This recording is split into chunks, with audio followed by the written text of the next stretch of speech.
The conversations rage on about what it means to proclaim Black Lives Matter.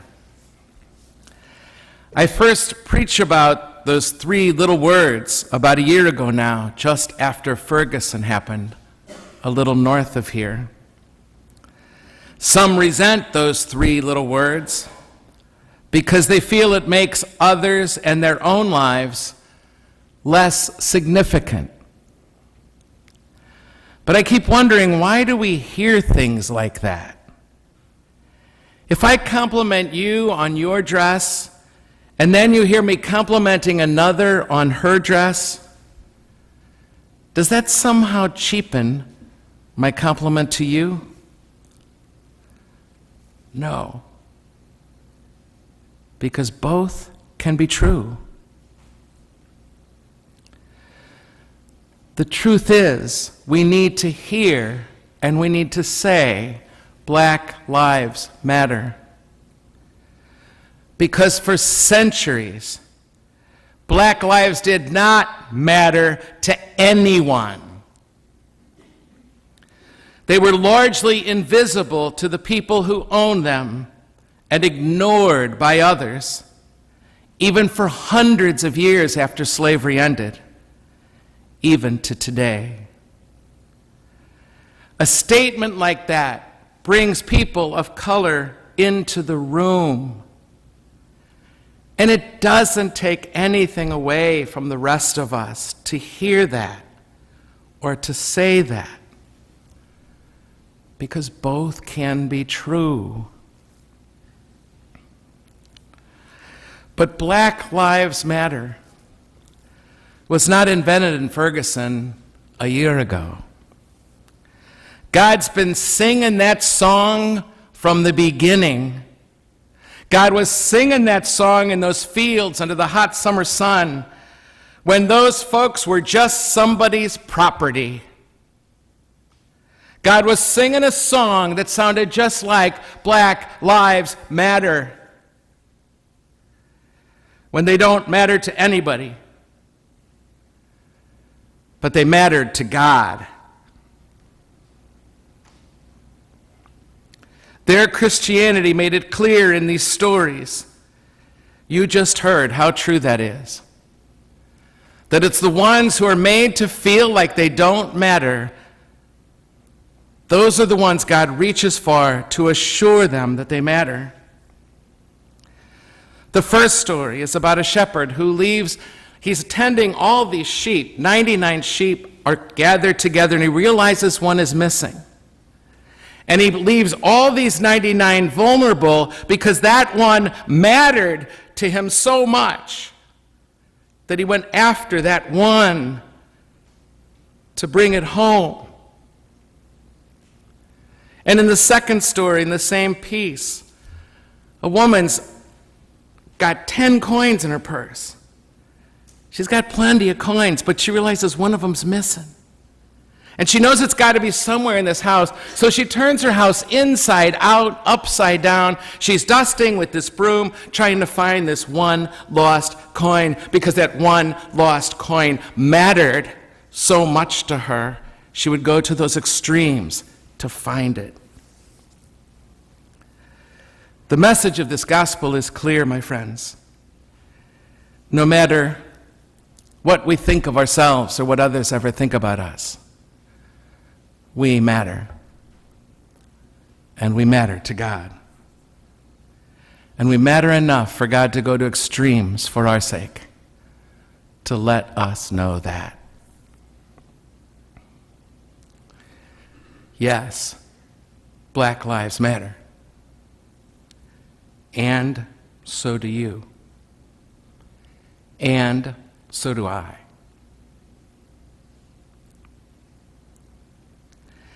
I don't know if you had a chance these past few days to make it to Art Hill, just across the way there in Forest Park. It's the hill, if you're new to St. Louis, that extends down from the Art Museum. It's a beautiful hill just on the other side of the fountains. For the last 4 days, ending tomorrow morning, there have been flying there on that hill 7,500 flags. each representing all the women and men who died in Afghanistan and Iraq since 9/11, whose anniversary we remember today, 15 years ago today. As you come onto the hillside, it looks like a patriotism thing, really, to see 7,500 flags blowing in the wind. And it's beautiful to see, actually. The way they blow, it almost looks like you're watching waves on a sea moving across the hillside. But when you start to walk among them, something starts to happen inside of you. Your feelings change from this beautiful image and this feeling perhaps of patriotism. And all of a sudden you see dangling beneath the flags a picture of a woman or a man who died. 7,500 pictures.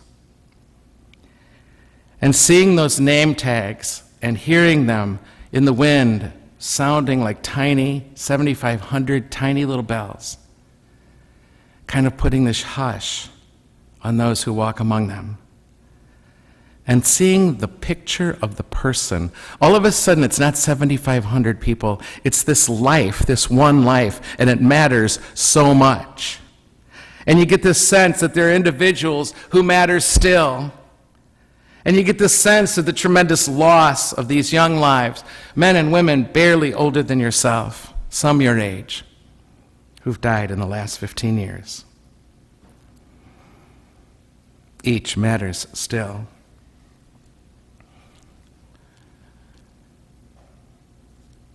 And so I have to ask you, standing on these two stories tonight,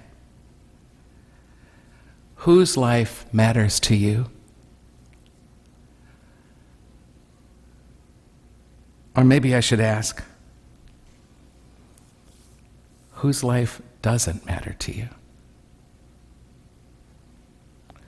Who do you write off? Who is invisible to you in this school, where you work, in your residence halls, in your neighborhoods? You just don't let yourself care about them. Who might they be for you? You see, what helped those black slaves survive in those fields, and it's the very reason the black community to this day is so committed to this Jesus, is because he was the only one for all those decades upon centuries who said, "You matter to me." The only one. And so they clung to him. Who wouldn't? And why wouldn't we? God did not give up on them, and God does not give up on you. You matter to God. And so do they, whoever they are. And believe me, there will come a day when you will be the one who wonders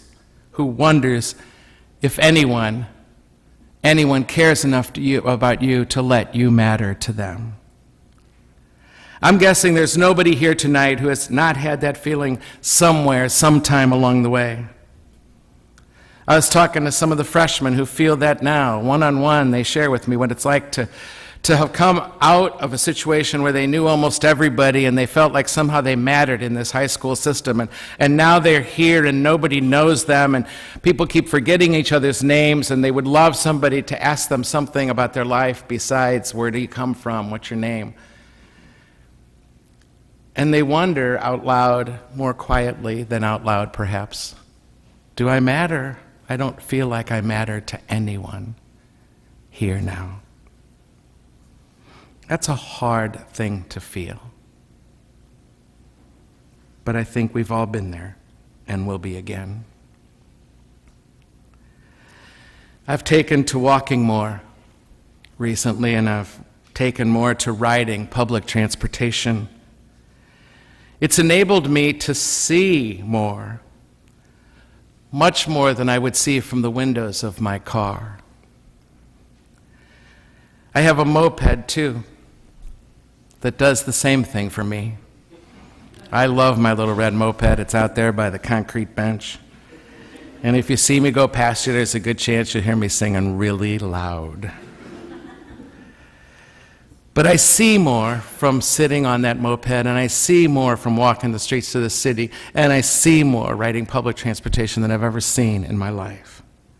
And I find myself more vulnerable to the guy on the corner asking for money, because there's nothing really between me and him or her now, nothing to protect me from seeing him or her, seeing their face like those faces on the flags on Art Hill.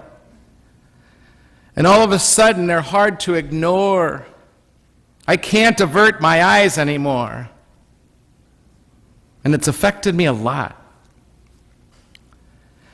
And what's emerged for me from that last year of walking and riding transportation, what's emerged for me was a crazy thing. Somebody was kind enough to give me 2 great seats to the symphony last semester. 2 great seats to the St. Louis Symphony Orchestra, one of the best in its class in the country. But it was a Sunday afternoon matinee. It was a day like today that was absolutely beautiful. And I got the tickets at the last minute, and really I couldn't find anybody else to go with me.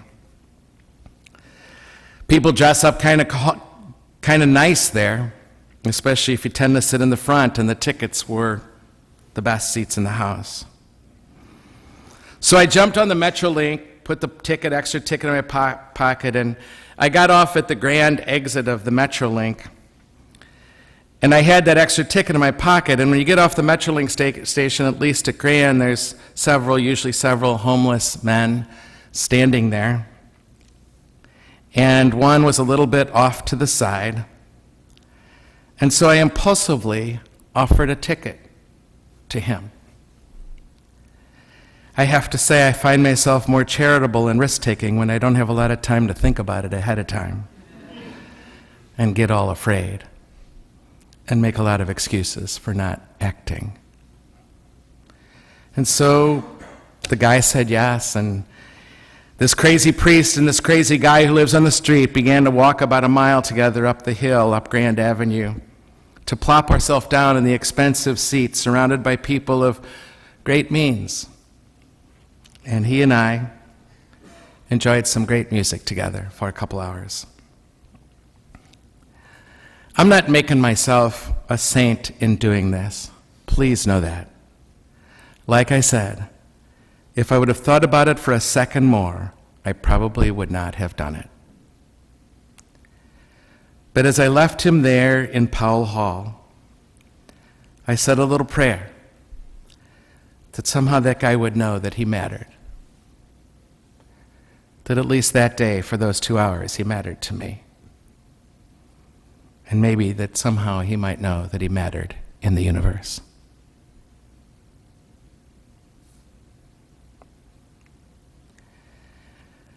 I don't know about you, but I know that when people are kind to me, when people are generous to me, when people seem to want to get to know me,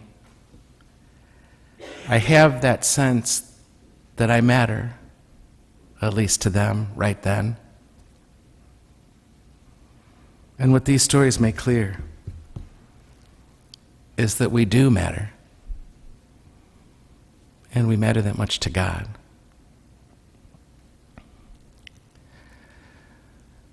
So you see, black lives do matter.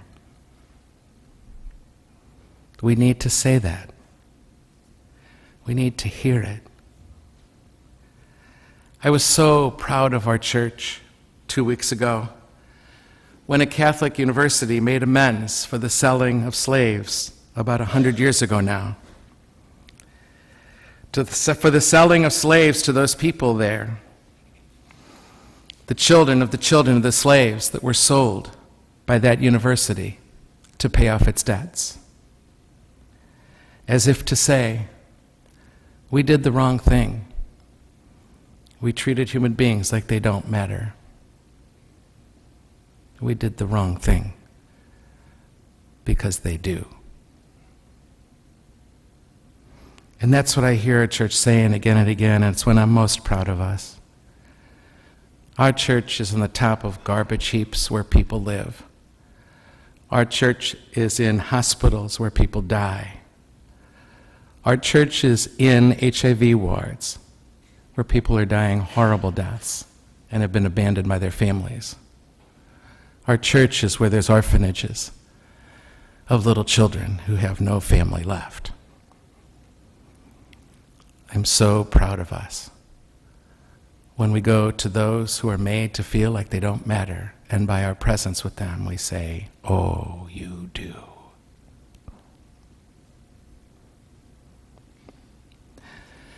This world will be repaired, my friends, when we treat each other without exception in ways that make it clear that every single life matters. That with a glance or a smile, that just by noticing and greeting and kindness and generosity, we can underline the life of another human being. A clear signal that they are not invisible, that they matter to us. So I want you to do something. I want you to say out loud, right now, all together, I matter. And then I want you to say to the person sitting next to you, turn to the person sitting next to you and say, and so do you.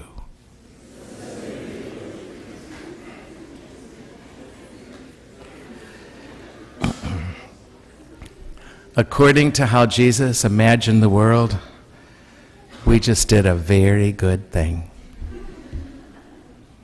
So please hear this.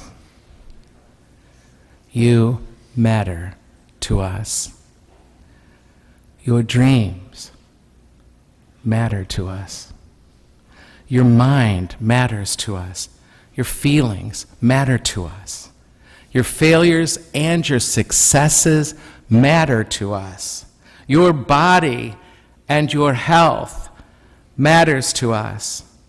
Your sexuality matters to us. Your suffering and your joy matters to us. You matter to us.